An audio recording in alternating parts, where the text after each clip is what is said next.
పాలమూరు రంగారెడ్డి ఎత్తిపోతల పథకంతో సమానం కాదు. ఒక్క పాలమూరు రంగారెడ్డి ఎత్తిపోతల పథకమే 90 టీఎంసీల నీళ్లు. ఈరోజు ఈ జిల్లాలో జూరాల నుంచి మొదలు పెడితే జూరాల, భీమా, నెట్టంపాడు, కోయిల్ సాగరు, అదేవిధంగా కల్వకుర్తి, మిగతా ప్రాజెక్టులన్నీ కట్టి పాలమూరు రంగారెడ్డిని పూర్తి చేస్తే ఈ జిల్లాకు దాదాపుగా 26 లక్షల ఎకరాల ఆయకట్టు ఇవ్వడానికి అవకాశం ఉండే. నిజంగానే 10 సంవత్సరాల సుదీర్ఘ కాలంలో ఈ ప్రాజెక్టులను పూర్తి చేసినట్టే ఈ రోజు పాలమూరు జిల్లాలో నికరంగా 26 లక్షల ఎకరాలకు సాగునీరు అందుతుండే. సాగునీరుతో పాటు పరిశ్రమల గురించి నేను చెప్పవలసిన అవసరం లేదు. 10 సంవత్సరాలలో ఒక్క పాలమూరు రంగారెడ్డి ఎత్తిపోతలకే 27,000 కోట్ల రూపాయలు ఆనాటి ప్రభుత్వం కల్వకుంట్ల చంద్రశేఖరరావు గారు ఖర్చు పెట్టారు. మీరు అడగొచ్చు, 27,000 కోట్ల రూపాయలు పెద్ద ఎత్తున ఖర్చు పెట్టిండు కదా, మంచి పనే చేసిండు. ఆ ఖర్చు పెట్టింది పంపులు, లిఫ్టులు. పంపులలో, లిఫ్టులలో ఖర్చు పెడితే కేసీఆర్ ఇంట్లో కనక వర్షం కురుస్తుంది కాబట్టి 27,000 కోట్లలో అధిక భాగము పంపులకు, లిఫ్టులకే ఇచ్చి పంపులు, లిఫ్టుల 1,000 కోట్ల రూపాయల కమిషన్లు కొల్లగొట్టి ఒక్క ఎకరా కూడా నీళ్ళు ఇవ్వకుండా ఎక్కడిదక్కడ వదిలేసిపోయిండు. భూసేకరణ కూడా చేయలేదు. ఏ ప్రాజెక్టు నిర్మించాలన్నా, ఏ ప్రాజెక్టును పూర్తి చేయాలన్నా మొట్టమొదట భూసేకరణ అనేది అవసరం. ఈనాటికి నాకు అధికారులు అందించిన సమాచారం మేరకు ఈ జిల్లాలో అన్ని ప్రాజెక్టులు పెండింగ్ ఉన్నాయి. కాంగ్రెస్ ప్రభుత్వమే అధికారంలో ఉన్నప్పుడు పూర్తి చేసిన జూరాల ప్రాజెక్టును వదిలేస్తే ఈ జిల్లాలో కల్వకుర్తి గాని, భీమా గాని, నెట్టంపాడు గాని, కోయిల్ సాగర్ గాని, ప్రారంభించుకున్న పాలమూరు రంగారెడ్డి ఎత్తిపోతలు గాని, ఏ ప్రాజెక్టు తీసుకున్నా పనులు పూర్తి సంగతి దేవుడెరుకు. ప్రాజెక్టులు నిర్మించడానికి అవసరమైన భూసేకరణ కూడా జరగలేదు. అంటే భూసేకరణ చెయ్యకుండానే ప్రాజెక్టులు పూర్తి అవుతాయని చంద్రశేఖరరావు గారు ఎట్లా భావించిందని నేను అడుగుతున్నా. అంటే ఆయన ఆలోచన ఎంతసేపు ఉన్నా పంపులు, లిఫ్టులు, 1,000 కోట్ల కాంట్రాక్టర్ల బిల్లులు చెల్లింపుడు, అందులో నుంచి నగదు కొట్టేసు. నాగం జనార్దన్ రెడ్డి గారు కొట్లాడి కొట్లాడి కొట్లాడి అలసిపోయి ఇప్పుడు ఆయనతోనే చేరే పరిస్థితి వచ్చింది. ఏ మాటకు ఆ మాట పాపం పెద్దలు నాగం జనార్దన్ రెడ్డి గారు ఈ పంపులలో, లిఫ్టులలో జరిగిన అవినీతి మీద ఏండ్ల కొద్ది కొట్లాడి సుప్రీంకోర్టు వరకు కూడా పోయి కొట్లాడవచ్చు. ఆయన మాట్లాడిన దాంట్లో వాస్తవం ఉంది.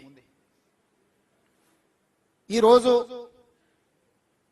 మేము అధికారం చేపట్టిన తర్వాత ఈ జిల్లా నుంచి ఎన్నికవడమే కాదు, ఈ జిల్లా నుంచి పుట్టి పెరిగి ఈ ప్రాంత పరిస్థితుల అవగాహన ఉండి 17 సంవత్సరాలు ప్రతిపక్షంలో జడ్పీటీసీగా, ఎమ్మెల్సీగా, ఎమ్మెల్యేగా, ఎంపీగా, పార్టీ నాయకుడుగా జిల్లా నలుమూలలు తిరిగిన నేను ఈ ప్రాజెక్టులను ఒక కొలిక్కి తీసుకురావాలనే ప్రయత్నం చేస్తే అసలు ఏది ఎక్కడుందో సరిచూసుకోవడానికి దాదాపుగా 2 సంవత్సరాలు పట్టింది.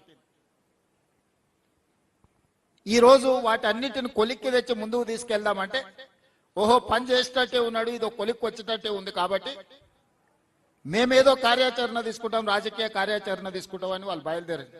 తప్పలేదు, తిన్నది అరగనే అరుగుతుంది, తిరగండి, నడవండి.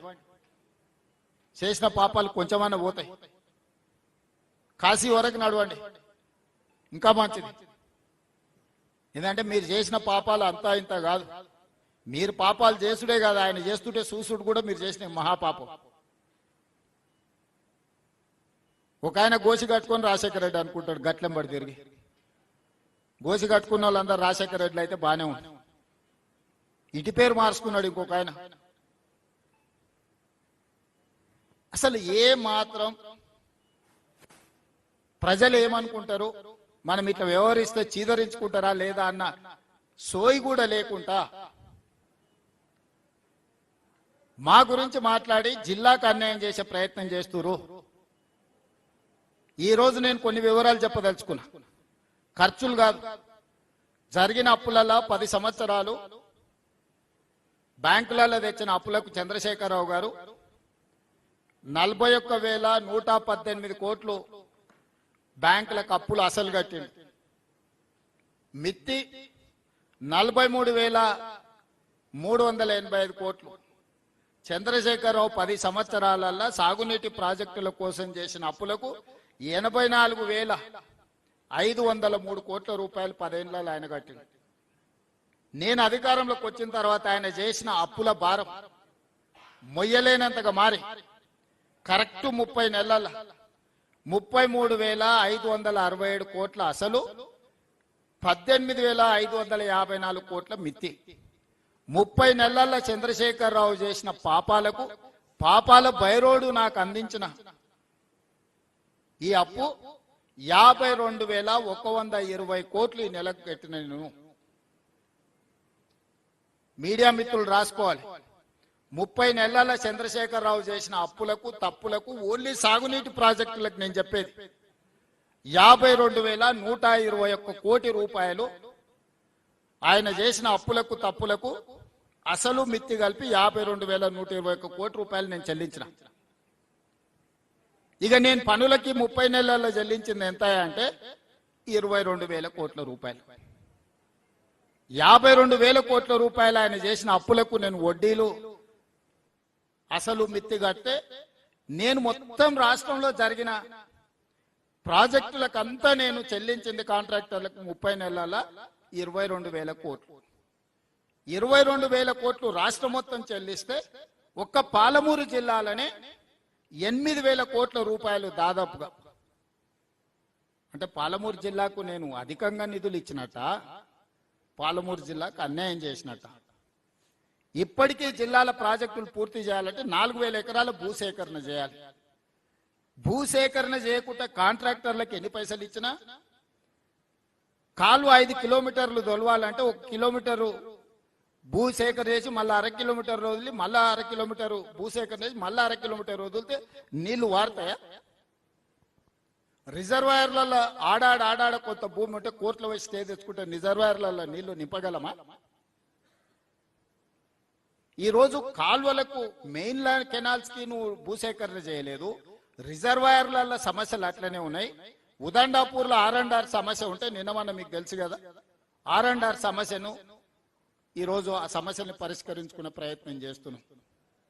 ఇవి ఏవి చేయకుండా, భూసేకరణ చేయకుండా, లేకపోతే R&R ప్యాకేజీలు ఇవ్వకుండా రిజర్వాయర్లలో నీళ్లు నింపగలమా? అందుకే ఈరోజు ఆ సమస్యలన్నిటినీ సంపూర్ణమైన అవగాహన చేసుకొని రాబోయే 2 ఏళ్లలో మాక్సిమం ఈ జిల్లాలో ఉండే పనులన్నిటిని పూర్తి చేయాలని ఈరోజు కంకణం కట్టుకొని మేమందరం క్షేత్రస్థాయిలో పర్యటన చేసి కార్యాచరణ